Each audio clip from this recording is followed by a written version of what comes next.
What was really your work ethic like, and for how long did you stay disciplined?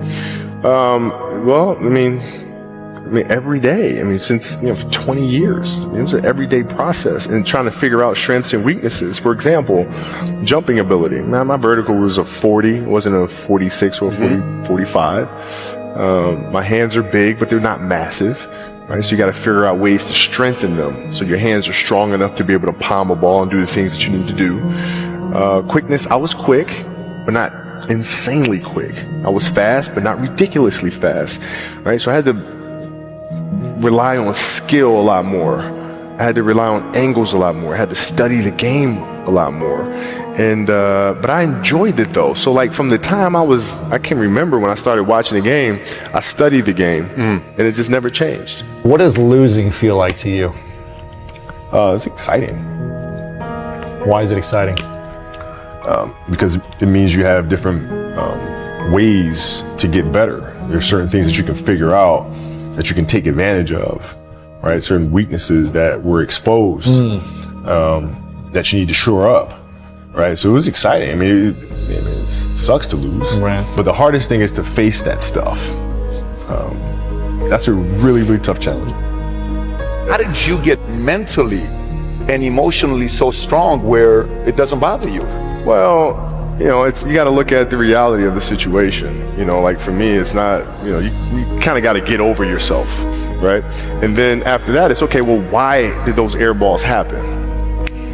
Got it. I didn't have the legs. So you look at the shot, every shot was online, but every shot was short. Right? I got to get stronger. I got to train differently. The weight training program that I'm doing, I got to tailor it for an 82 game season so that when the playoffs come around, my legs are stronger and that ball gets there.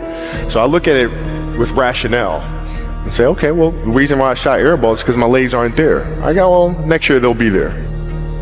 Have to do the hard stuff and watch that game and study that game to not make those mistakes over and over again just because you weren't brave enough to face it. So you got to deal with it. Got to deal with it. Face it, learn from it. You don't want to have that feeling again, do you? Right? So you got to really study it, face it. And not to say you'll win the next time you face it, but at least you'll give yourself a better chance. Yeah. It's an obsessiveness that comes along with it. You want things to be as perfect as they can be, understanding that nothing is ever perfect. But the challenge is try to get them as perfect as they can be. And what can you do? It's in your control. So control what you can. You have this mindset, but how did you develop that? I don't know if that's what you call the Mamba mindset, but how did you develop that? And when did it start? It started in middle school and high school. Because a lot of the kids that I was playing against were inner city kids. Yeah. And so they're looking at me as if, okay, this kid's soft. They felt like they could try to be physical or try to intimidate me and do all this other stuff, which they couldn't, right? But now I'm saying, okay, well, you're trying to attack me. How am I going to attack you? How can I mentally figure out ways to break you down? How can I show you that, no, I have the edge, right? And so that's when it first started for me, is figuring out how to get the upper hand on an opponent that way. And what would you do to mentally break people down then? One of the things I would do is, while everybody would be at the cafeteria, eating and doing all sort of stuff, I just go back to the gym. And so that was my way of showing them, I may be from the suburbs, but you're not going to outwork me. Wow. Like I see a lot of players take vacations with other players that are close friends. And they'll just take vacations just to take vacations, or just hang out just to hang out. Like I never did that. Why not though? Why didn't you do that? Well, because when I retire, I didn't want to have to say, I wish I would have done more. I don't want that. I played games with the flu. I played games with 102 degree fever, man. We had a game against Toronto in 2000, and Vince was tearing the league up. My back was jacked. So I would be in the layup line like, okay, there's a lot of days where you can rest and recover. Today ain't one of them. Your back can bother you any other day. That ain't bothering me today. Wow. He gonna have to see me today. You're playing against the Golden State Warriors. Score is 107-109. You guys are close to getting into the playoffs. You know exactly what happens in the game. You go up, you're about to take your shot, and then all of a sudden, boom, Achilles happens, right? Friend of mine, Nima, he is here just to listen to you. He played ball.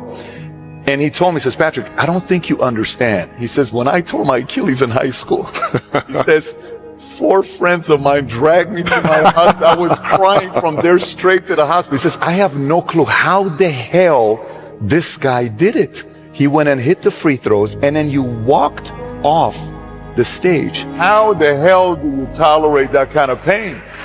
You know, I use this, I tell this example, and I think this is the best way to explain it.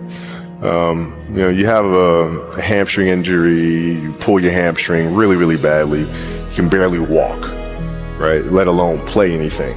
You're at home, all of a sudden a fire breaks out in the home, right? Your kids are upstairs, you know, wife is, you know, wherever she may be, you know, going down. I'm willing to bet that you're going to forget about your hamstring, you're going to sprint upstairs, you're going to grab your kids, you know, make sure your wife's good, you're getting out of that house. And the reason is because the lives of your family are more important than the injury of your hamstring. And so when the game is more important than the injury itself, you don't feel that injury. Not at that time. Went in the trainer's room, my kids are in there, and you know, they're looking at you and stuff, and I'm looking at them, and I'm like, you know, it's all right, Dad's gonna be all right. It'll be fine. It'll be all right. It'll be all right. It'll be all right. As a parent, you gotta set the example. You gotta set the example. This is another obstacle. This obstacle cannot define me. It's not gonna cripple me. It's not gonna be responsible for me stepping away for the game that I love. I'm gonna step away on my own terms. And that's when the decision was made that, you know what, I'm doing it. You gotta lead by example. As parents, you gotta lead by example. If you want your kids to do whatever it is they want to accomplish in life, you have to show them. You gotta show them. The definition of greatness is to inspire the people next to you. Yeah, I think that's what greatness is or should be. It's not something that lives and dies with one person. It's how can you inspire a person to then in turn inspire another person that then inspires another person. And that's how you create something that I think lasts forever. And I think that's our challenge as people, is to figure out how our story can impact others and motivate them in a way to create their own greatness.